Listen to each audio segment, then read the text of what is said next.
Hello everybody and welcome to What's in this week's Oban Times with me, Owen Wild. Me, Kathy Griffiths. And me, Sandy Neal. And in the week where our very own Robert McIntyre put Oban on the map with his PGA Tour victory, we're here to give you the rundown of all the stories from Oban and the surrounding area. And this week sure has been a busy one.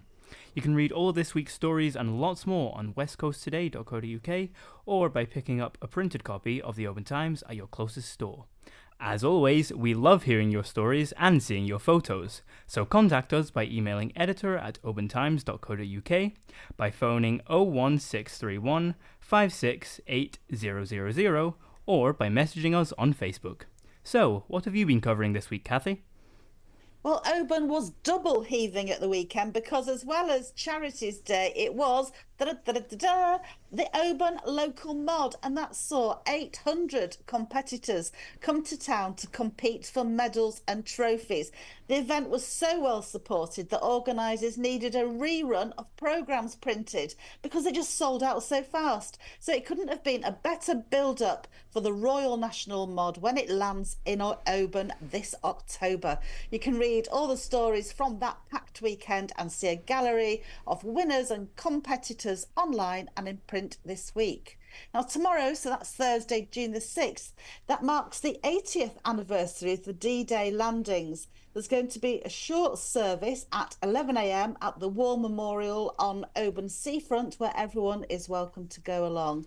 And if you can travel a little bit further from Oban, over on the Slate Islands, on Seal, there's going to be a remembrance gathering at noon in Eleanor Beck, next to the crane in the centre of the village. And the service is also going to include a plea for peace that was written, and it's going to be read by youngsters from Easdale Primary School. Back to you, Owen. Thanks, Gavi. Well, it certainly has been a busy week for events. I was at the DYW conference a week ago today to find out about the work being done to prepare our local young people for the workforce. And then I spent Saturday at Charities Day under the sun. The parade was incredible as usual, and you can find video of that as well as today's best costumes on West Coast Today.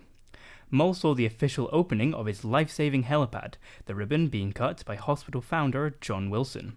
And Oban Lauren RFC have a huge announcement out in this week's paper. Pick up a copy if you want to find out more. Sandy, what have you been working on? Well, thank you very much, Owen.